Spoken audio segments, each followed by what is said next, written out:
Today, we are so excited to have Teri List joining us. Teri, how are you today? I'm fine. Thanks for having me. Where does this call find you right now? Where are you dialing in from? This call finds me in beautiful, generally, northern Michigan, where today it's a bit snowy. Not exactly what you love for spring, but still a beautiful place. And you've still got a smile on your face, a positive attitude, a bright Always, light, always. always. Amazing. Teri, it is such a pleasure to have you here with us today on the Investing in Integrity podcast.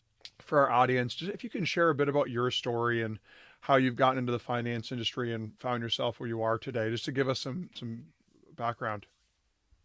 Sure, sure. Happy to. And, it's interesting because I didn't actually have a plan to get into finance. And, I've talked with some students more recently, and I think a little bit they struggle with the same thing that I did many, many years ago, which was I didn't actually even know what finance meant in the context of a post career because I came from a family that was I grew up in a small town, and my parents were more entrepreneurial, and so I hadn't had a lot of corporate experience. And so when I went off to college, I knew generally that I wanted to be in business, but I didn't have anything more specific than that in mind, other than knowing that I probably didn't want to be the owner of my own business. Having grown up in a family of that, I knew I wanted something different. And so when I got to school, I ended up majoring in accounting, and that turned out to be a really good path for me at the time, because back in those days when you graduated with an undergrad in accounting,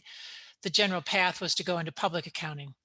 And the beauty of public accounting, certainly at the time, and I think still even today, is that it does give you exposure to lots of different industries and lots of different environments, and provides really excellent training. And so during my public accounting days, I had the opportunity to work on really large clients like General Motors and Dow Chemical.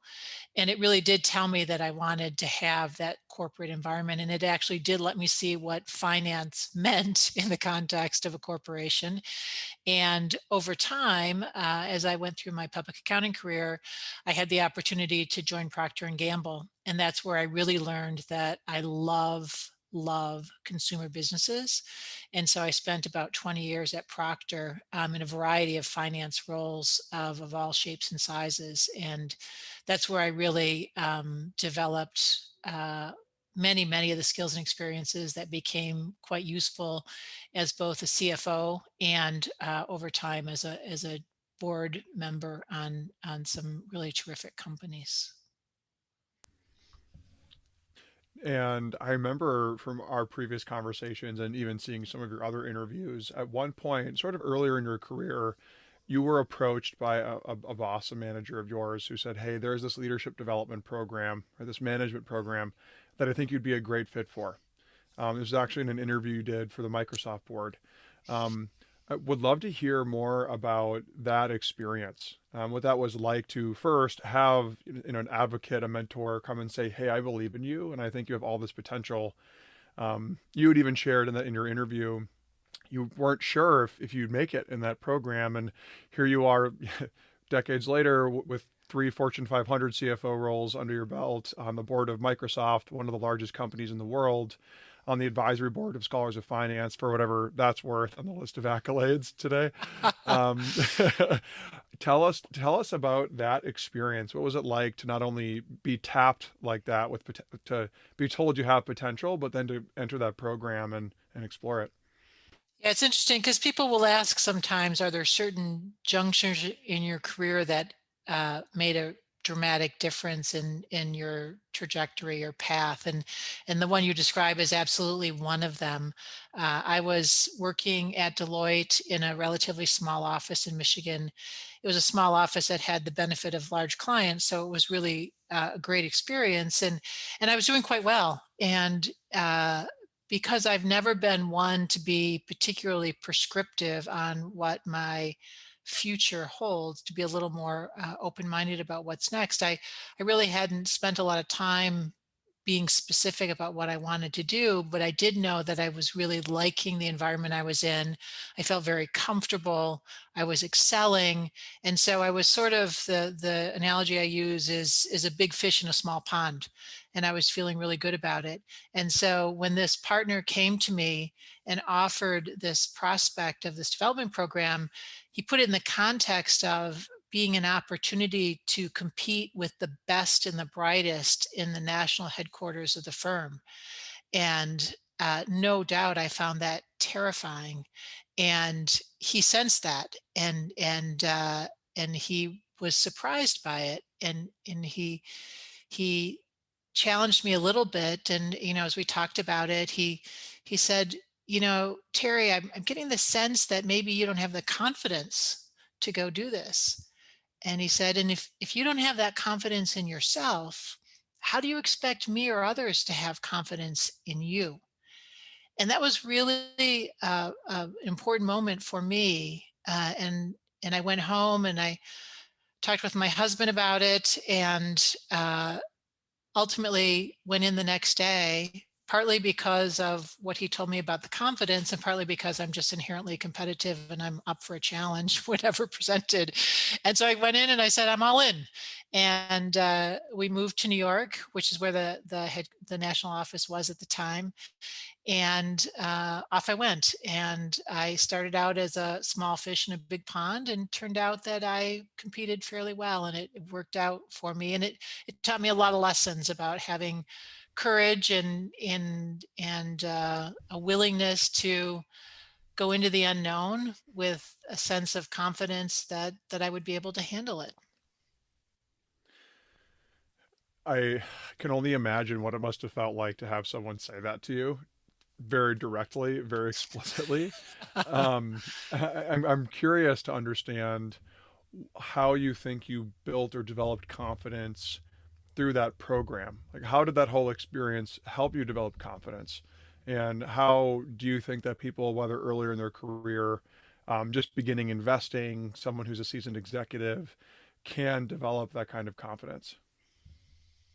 It's an interesting question because, how you develop confidence, I guess inherently it comes from having success of some form in an area where you have less experience. And so it's a little bit of a willingness to take chances, and learning that as you look into the unknown and it seems pretty scary, the reality is it probably isn't as scary as it seems. And I think you learn that you actually are maybe smarter, more capable than you feel at the time you're looking into the unknown. And generally speaking, I think people that are supporting your career really do have your best interests in mind, and they have a broader set of experiences. And so as they're encouraging you off into the unknown, they're doing it because they have confidence in you, in your ability to be successful. And so, I think Mm. my confidence came from being courageous enough to take the step, and then working really, really hard, of course, to have the capability necessary to do the work, um, and then having some degree of success, and then being willing to say, okay, not everything is going to work out great, not everything's going to be perfect, but I think what I learned more than anything is that I have the ability to adapt to situations and learn. And that continuous learning is, I think, a big part of what takes any small modicum of confidence and allows it to grow over time. It's incredibly interesting, the notion that adaptability fuels and fosters confidence, and they're mutually reinforcing, right? It's a sort of virtuous cycle of confidence begetting adaptability, which begets confidence and growth as well. I'm curious, when you look back on over your career, in addition to this notion that being adaptable breeds confidence and helps you meet any challenge that you have in front of you. What are some of the other big lessons that you think you've learned that carried you through your career and that you think were pivotal to your success? Oh gosh, life is full of lessons, right? And at my stage of life, you look back on them, and so many of them stand out, good and bad. I was fortunate because in my career, both Deloitte and Procter and Gamble are such great training grounds. Their whole culture and business success is dependent upon their talent development. And so some of that's formal training, which is terrific. But much of it is the on the job experience. And so effectively every day was a learning experience if you were receptive to it. And I learned by watching others. I learned by, and by the way, watching others, both the good and the bad of those others. In terms of managers, there's good managers and bad managers, and you learn from both of them. I learned from by trial and error, things that went well, things that didn't go so well, both myself and others, and as a business team. And Hmm. it comes back to that adaptability because we were able to adapt. I fortunately didn't have any massive business failures in the course of my career. Not that everything Hmm. went exactly as planned, not that every outcome was exactly as good as planned, but because of that adaptability and that willingness to stay open to new data, there were no massive business failures along the way. But there were certainly people experiences that taught me probably some of my biggest lessons that I've taken to heart and have really influenced me as a leader and as a manager and as a mentor and as a parent, frankly, over time. So it's been a journey for sure, and many lessons. I think many people will tell you that you learn the most from your failures, whether those are big or small, if you're willing to really dive in and analyze objectively the cause for the failure. Right, right. It makes me think back to your five C's leadership model: capability, confidence, compassion, choicefulness, and consistency. If it hasn't changed, they're still the same five C's, I'd imagine. They're still the same five C's. I've added a sixth one called communication, but we can talk about that another time. Pun intended. Pun intended. Thank you for sharing. I really appreciate it. You talking about learning from our experiences, learning from our failures. I think it's so important. And one of the things in my own career, and I know so many people that I talk to express this in some way, shape, or form, is that one of the ways that we have to learn so much is, and maybe it relates to your sixth C, is in relationships, working with other people, right? All types of personalities. I have so many students and even friends of mine who are 10 years into their career that say, Ross, like, teach me, like, how do you build soft skills? How do you manage up and across? How do you build influence, etc. And one thing that you had talked about in a recent interview that you did was, and you even just mentioned now, right, that you have good managers, bad managers. You learn from what to do, what not to do, right, from success, from failure. But there are great people you work with, right? There are people who are altruistic, who just want to do something good in the world, who have integrity, who are kind. All of the people we're trying to attract with Scholars of Finance and support through Scholars of Finance, whether they're investors or students or whoever. But then on the flip side, unfortunately, there are people who succumb to self interest, to greed, to temptation. They do the wrong thing. There might even be people out there who are somewhat Machiavellian, right? Who will tear you down to build themselves up. I'm sure anyone listening can imagine one person in their life, whether it's at their work right now, or it's that kid in second grade who wasn't the kindest. I wanted to ask you, how do you try to approach, and how do you recommend others approach some of these more Machiavellian colleagues, or even some of those more tense and difficult work dynamics when people maybe aren't acting in good faith or to serve a greater good, or et cetera?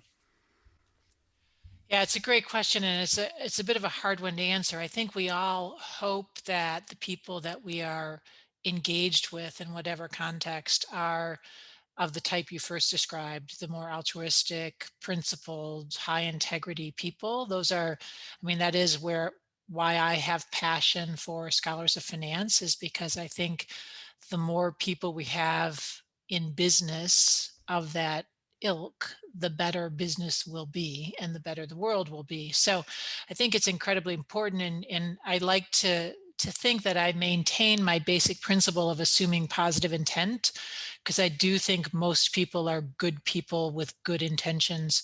It doesn't mean they'll do everything the way that I think they should do it, but there's a big difference between doing things my way and doing things the right way. There's a lot more latitude in right, and that's really what's important, is that people are doing the right thing in the right way. But to your point, not everyone is of that ilk, and you do run into those people. And the thing I would be crystal clear on is when you run into somebody who's simply doing the wrong thing or doing the right thing in the wrong way, and there is a line where you're in wrong land, there is no tolerance for that.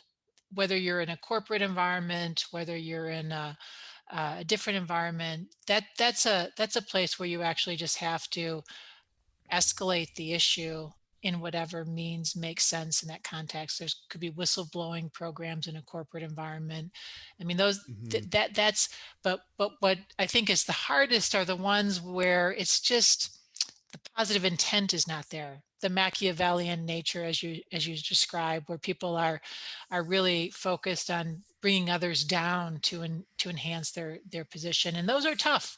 And I think that the way you can try to minimize those situations, but is by really ensuring that you're working in an environment where the culture is a fit for your principles and integrity, and understanding that culture, and within that culture developing a trusted network where you have people that you can test things, and you can be aware of where the line mines might exist, or where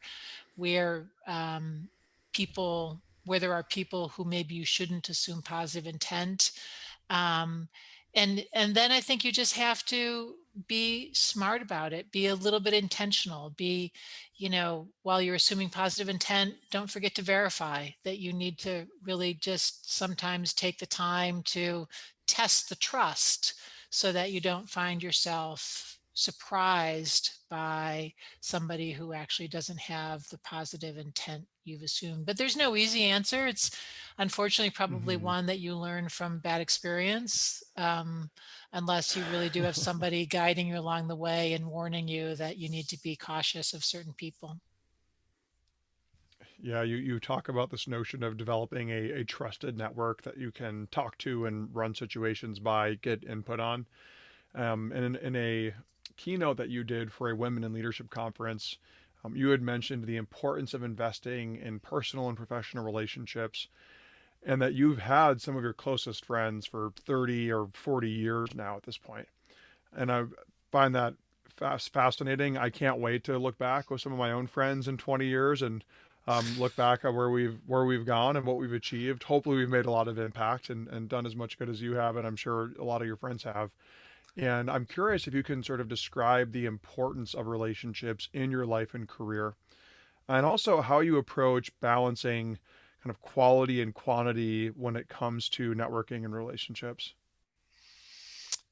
Yeah, good questions. Obviously, I've recently retired from corporate positions, and now just do boards and other activities. And so as I look back now, I realize that relationships are everything, and they matter more than anything else I did over the course of my career. And you know during that time, those relationships serve really a lot of purposes, right? Those relationships can be the career supporters, they can be the stress sharers, they can be the people who taught you along the way, they can be that sounding board that we talked about. But they also, more than anything, are the ones who made the experience fun. And in the course of your career, there are so many times where you're working long hours or dealing with tough situations, and just having those relationships. make it all tolerable, make it fun, make it memorable. So I think it's really important. Procter and Gamble was a promote from within company, which meant that we didn't hire advanced levels. It meant the people you started with and you worked with were likely people you were going to cross paths with many times over the course of your career. And so that taught you the necessity of building trust-based relationships, of treating people with respect and with dignity, and because you never knew when you were going to cross paths with them again. So more than ever, the idea of never burning bridges was crucial in that kind of a corporate culture, which I think is good advice always. Is there's no need to burn a bridge. And to get to your question of quantity over quality, I think you never know when a person you meet is going to be someone who could be of value, for whatever reason, personally or professionally. And so I do keep myself very, very open to relationships, but you do have to decide which ones are you going to keep, and establish a cordial relationship with and keep the lines of communication open, and which are you going to invest in really, maybe a friendship or maybe just a really deep, strong professional relationship. And so um, I try personally to use the same philosophies in my personal network as companies do in their talent network, and that is to go for diversity. I find that I like to be able to have relationships with people who come from a variety of backgrounds and experiences and professions and in views, because I like the idea of learning from them. I like the idea of them challenging me. I like what that brings to me as a person, in my broader thinking. And so I try to create a pretty diverse network, but of people that I really respect and value and enjoy spending time with, frankly. I've never thought of that. To try to have diversity not only in your professional life but in your personal life. Um, and I'm even now just thinking about my own group of friends, the people that I do invest time and energy into. Fortunately, a pretty diverse group, but I'm already thinking there's probably I can think of a few people who I'm somewhat close with, who have much more diverse perspectives, that I probably should invest a lot more time with and in. So thanks for that. I've already got some action items for myself, and I'm sure that the folks listening are probably asking themselves too, like who do they need to spend more time with? Um, I think short of shifting, you talked about how a lot of your professional relationships can lead to opportunities. And one of the opportunities in your career that you've talked a lot about, to me and to others, is your role as a member of Microsoft's board of directors. Um, I would love to understand first and foremost how and why you ended up joining the Microsoft board. And I'm sure our listeners would love to hear the story of how that all came together and ultimately has resulted in you being on that board for several years now during a really significant period of growth for the business.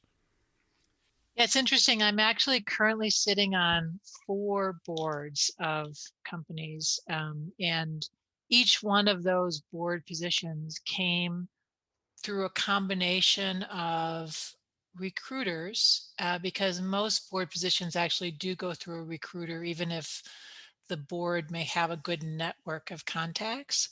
But critical in actually getting the opportunity was people in my network who I'd crossed paths with over time. And so in the Microsoft situation, I was the CFO at Kraft. I had been there not all that long, and I got a call from a recruiter who said, and they always keep the company confidential. And they said, "Well, I have this board opportunity, Terry, and I had already been sitting on the Danaher board for a number of years, and have that has been such a great experience." And so I was receptive to a second board, although as a sitting CFO, cognizant of capacity as well. And they said, well, it's a really interesting opportunity. It's very unique. Would you like to talk about it? And I'm like, okay. Now you have to keep in mind at the time, so this would have been 2013, 2014.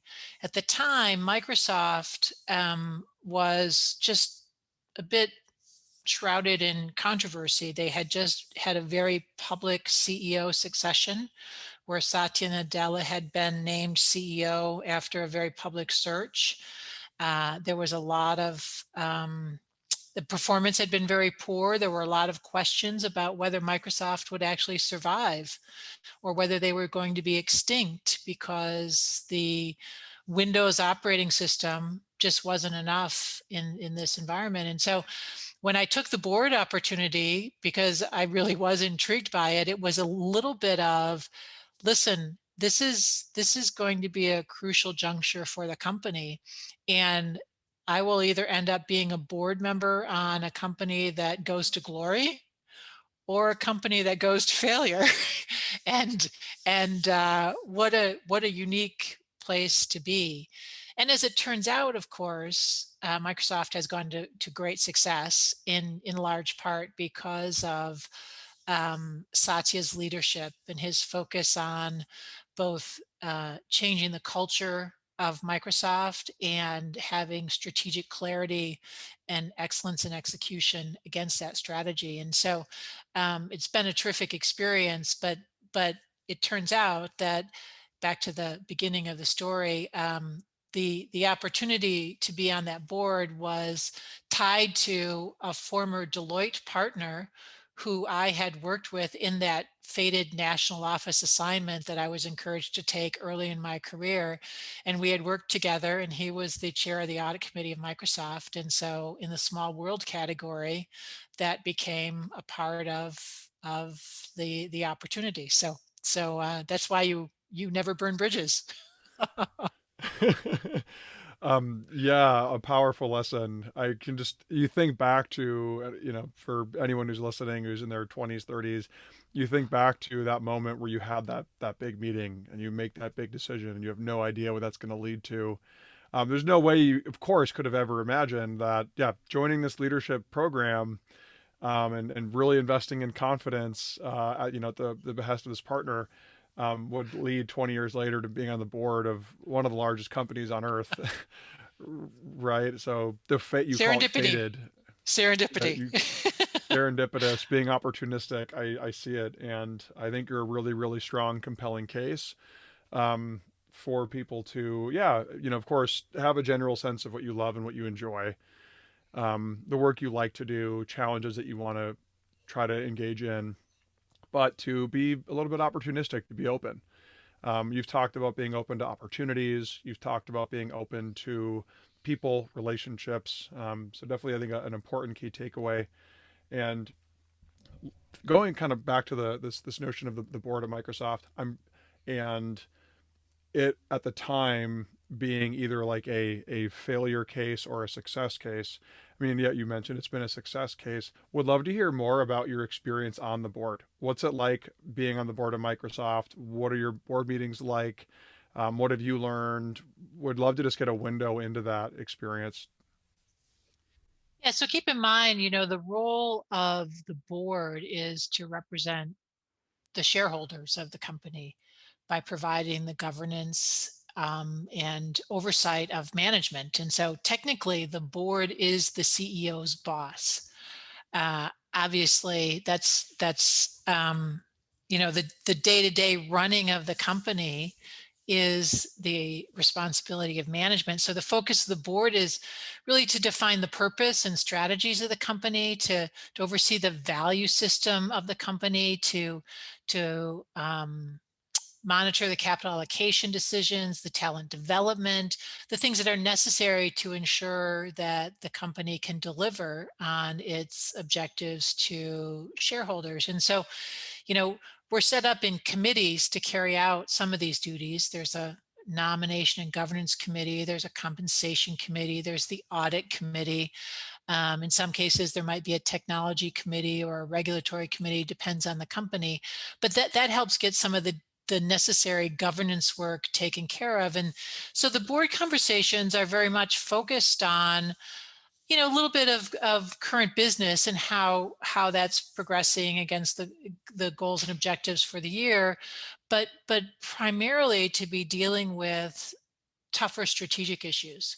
And the agenda for the board over the course of the year lays out certain responsibilities that we execute according to the calendar, but always we are spending a great deal of time talking about the competitive landscape, what that means for the strategic priorities that have been established, what changes need to be made, what capital allocation decisions need to change or need to be executed. So it's fascinating, obviously, as a board member to come into a company like Microsoft where the technology space is evolving so quickly. Microsoft is such a leader in the space. The competitive environment is so challenging, the growth expectations so high, and just the sheer complexity of a company of that size. So we very much are reliant as a board on the integrity and transparency of management in how we execute our duties as board members. And so I think it's so important to have good collaborative, transparent relationships between the board and management, and that's what allows the board to be most effective in its role. Right. Oftentimes, we at Scholars of Finance will talk about the fact that when we're talking to our students, they think, well, a CEO runs the company. Like, I want to be a CEO one day. Then I make the decisions. And many people, 18, 19, 20, don't realize that the board is the CEO's boss, representing the shareholders and investors. So we oftentimes talk about at Scholars of Finance the importance of leadership, integrity, character, because ultimately, as future investors, they will be on boards, or they might launch their own funds and have boards, right, that they need to work with. These Our students, our even our professional network, our future board members, our future investors, and so a question I think our audience would really love your perspective on being on the board of Microsoft is first, how can a board member best serve management? Like what distinguishes a good from a great board, kind of top down, and then how can management best manage up to the board? Yeah, they are interesting questions and ones that are often debated. To your point, I think, everyone has a boss. The CEO has a boss, which is the board. The board has a boss, which are the shareholders. And so I think, what makes a great board is one that is comprised of a diversity, that word again, a diversity of skills and experiences and backgrounds that can provide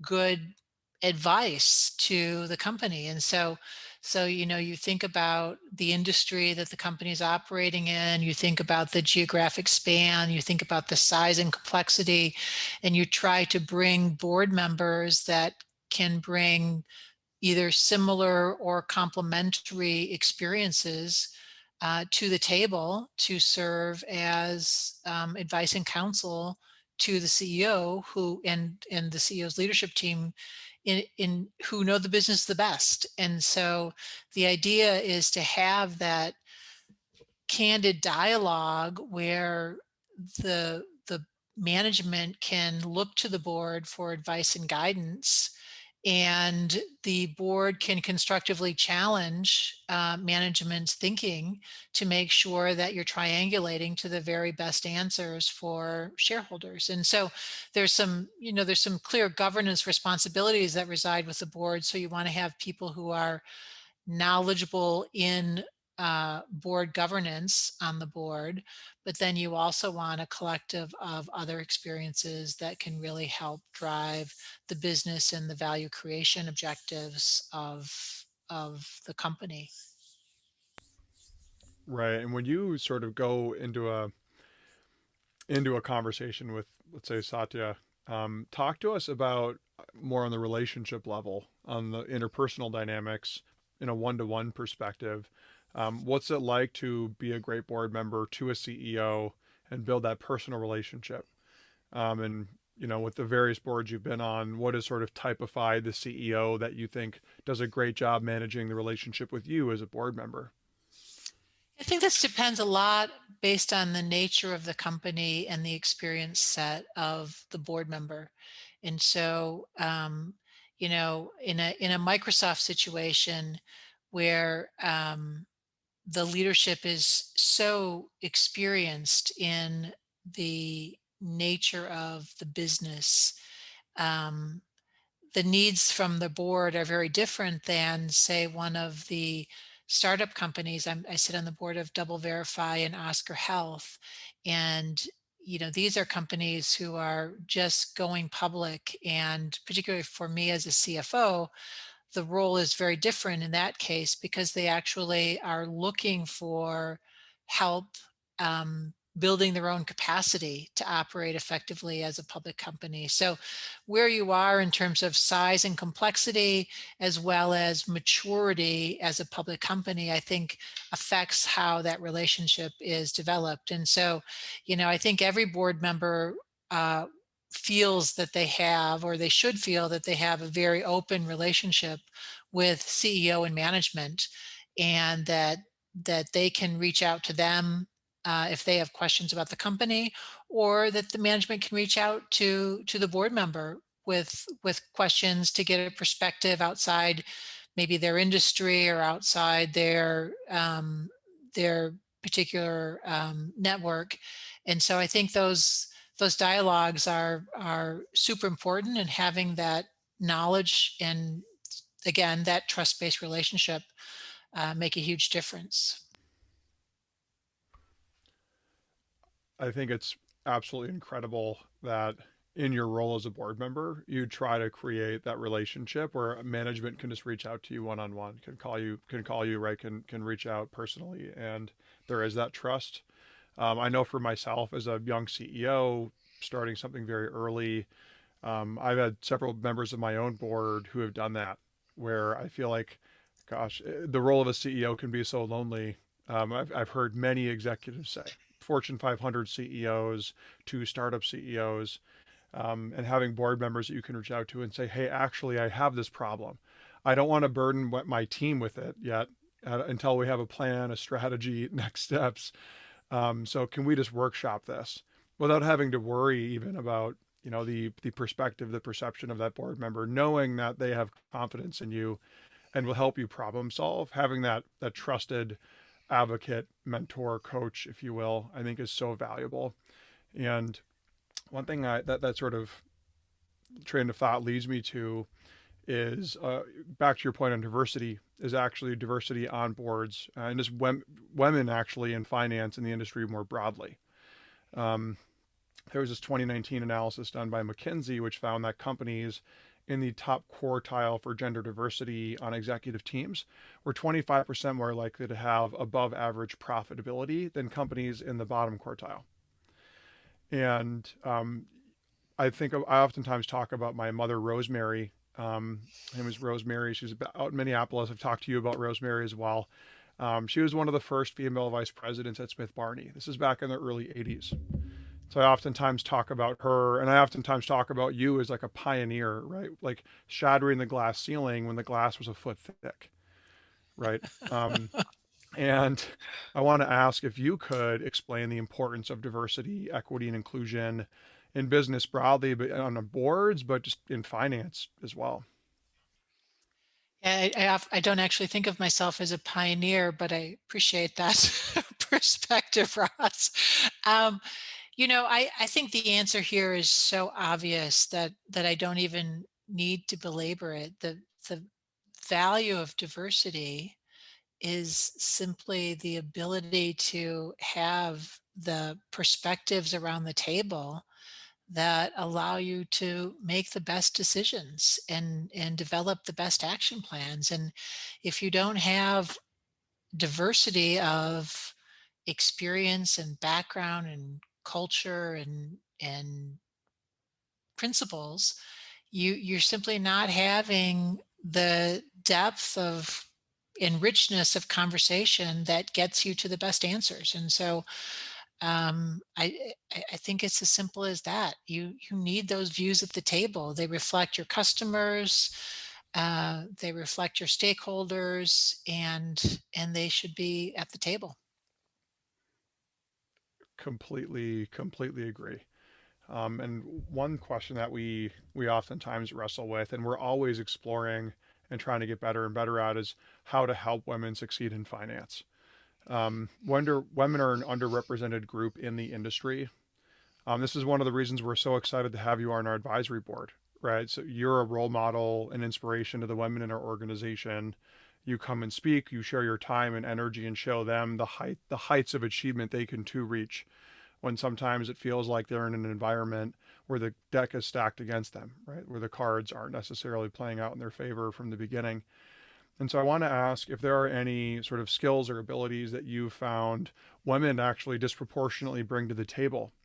What are some of the unique strengths that women bring in the workplace that they can capitalize on, they can bring to bear to drive forward their success in finance? Yeah, some of what they bring is what everyone brings, right? They bring the smarts and the experience and the thoughtfulness that makes a good contributor to a team, and over time a good leader. I think uniquely, though, women, and these are a bit generalizations that are never entirely fair, but the theory is that women bring a more collaborative approach. They bring, because of a detriment, which is often referred to as the imposter syndrome or lack of confidence, they bring a humility that often makes them better listeners. And therefore, as better listeners, they can actually internalize and ruminate and come up with better solutions. Um, they tend to, again, all generalizations, they tend to maybe not be as aggressive, so they can serve as a bit of a modulator in plans to make sure that there's really thoughtful execution to ensure that they're not being overextended. So again, you hesitate to say what can you women uniquely bring. I think men can bring some of these things as well, just as women can bring very male-like attributes. But I think in general, having women at the table is good. And I think the biggest challenge is for women to be at the table and heard. And that last part has been a challenge for decades. And it's one, we've heard about even in the last couple of years, a lot of the mansplaining that goes on even today, decades and decades after we reached the point where women and men were entering the business profession at a ratio of 50-50, and yet we still haven't tackled that one. So there's work that remains for sure. Yeah, and we're excited to be doing the work together with you and with the other members of Scholars of Finance. I wanted to ask more tactically. Appreciate you sharing some of the unique capabilities you think women bring. I completely agree. All the guys that I work with might be upset hearing me say this, but I enjoy working with the women on the team a lot more generally for a lot of the reasons that you've described. um, and my girlfriend happens to be my best friend, I think, because she, at least for me, far exceeds me in all of the categories you've just shared, even though I don't set a very high bar on anything for that I matter. But suspect that's not true, Russ. well, all that to say, really making this practical, applicable.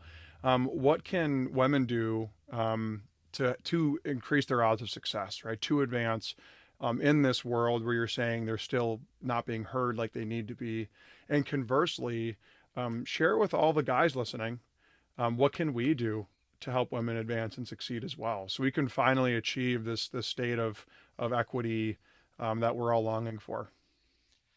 Yeah, far be it for me to be able to in a few sentences solve a problem that we've been dealing with for a very long time. But I'll revert back to my 5C model of leadership. And I think, if you think about capability, confidence, compassion, consistency, these are all choicefulness. These are all attributes that I think women and men, if they both embrace, along with a very important skill called communication. Um, uh, I think that is what women need to do. And the reason I go back to that is because confidence is one that is a more male attribute that I think women need to feel comfortable embracing for themselves, because it's not that women don't think they're smart. They just have a hesitancy necessarily to demonstrate maybe the courage to test it. And so I think women need to be cognizant of that and therefore intentional about how they address it. Conversely, compassion is one of those more traditional female attributes, which is a really important element of making business good, that maybe men need to be more thoughtful about how they both express it themselves, but also how they value it in others. And so, there are lots and lots of books and articles and research about what men can do to help women, but I think the simplest piece is that men need to recognize that in some cases, uh, styles of work are different for men and for women, just as they are different for some cultures than others, and recognize the how is less important than the ability to get things done. And men in particular, because they are the majority, need to be willing to look outside their normal comfort zone of people who look just like them, and be willing to reach down and give women a chance. Give them the coaching, give them the mentoring, give them the opportunity that maybe isn't their instinctive choice, because it's easier to go to somebody who looks just like them. But they need to be taking that step every day to be thoughtful about, are they building a diverse pipeline um, in their business team and in their organization? Yeah, I do think while there's a lot to say on the topic, and you sort of open by saying that it's far from you to solve a problem in a few sentences. I do think that what you just shared is helpful. Um, it's got me thinking, and I would imagine for a lot of our listeners, the women listening and the men listening, um, they probably are thinking clearly and saliently about some of the ways they can drive things forward. I mean, there was some Harvard Business School research that showed that among senior roles in VC and private equity, women held just 9% and 6% of those positions, respectively. Um, there was a Ferry analysis, I believe, that showed of the 1,000 largest companies in the U.S., only 8% of them have female CFOs. So we have a long way to go. There's a lot of work ahead of us. Excited to be on the journey with you, and just want to thank you for the insights there for our listeners. I know we've only got a few minutes left for our interview, so one thing I wanted to shift into is giving back. The importance of service, of giving back. In a keynote you had done, you had mentioned the importance of philanthropy in your life, whether it be through time or money. And I was wondering if you could just share a little bit about why you think philanthropy, why giving back is so important. Some of it, life goes in cycles, right? And there are times in life where time is at a premium, and there are times in life where you have more of that to give. But irrespective of that, I think we all have a responsibility to give back to either places where we have benefited from or places where we see a real need. And there's no shortage of places where there are real needs at this point, spanning any variety of topics. And I've always felt that to those whom much is given, much is expected. And I think that's a good thing. It can be challenging sometimes, it can feel like a burden sometimes, but I, particularly at this stage of my life, feel such gratitude for all of the good things that I have, whether that be my family, my health, my friends, my career. I mean, just so much to be grateful for, and therefore such a strong sense of the need to give back in a more meaningful way, in a way that can hopefully uniquely leverage some of the skills and experiences I've had as a consequence of my career.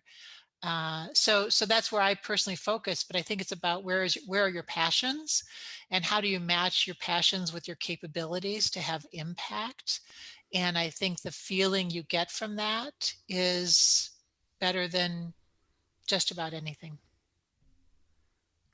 I love it. This Venn diagram of passion, skills, resources to maximize the impact that you have. We oftentimes use a sort of a similar framework with our team to help them find the right role, Hmm. what project they're going to work on. Even in hiring, we use that framework. All right. If the mission of Scholars of Finance isn't somewhere in the passion circle, we're like, hey, this might not be the right fit. You have to want to change the world. You want to have to change the world through finance, or you have to want to change the world through finance. Um, and that segues into what will be my last question. You're on our advisory board here at Scholars of Finance. You've decided to make a very, very generous contribution to the organization. You've been coaching me as a startup CEO, which has been incredibly helpful. Why have you chosen to give back to Scholars of Finance? Why us? Of all, I'm sure all of the emails and inbounds that you have to deal with. Well, back to our earlier conversation, as you know, our connection started through a friend of a friend sort of networking, and someone introduced me to you.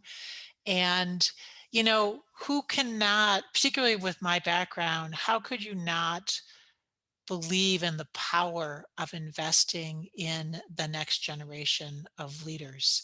And how could you not believe in the importance of that generation of leaders who have such opportunity to change the world in so many ways, to want to instill in them the very fundamental principles that are foundational to scholars of finance? And so developing that next generation of finance leaders who have integrity and ethics, and who can ensure that we're not only doing good business, but we're doing it in a good way, is where my passion is. And so I am thrilled to be able to contribute in any way.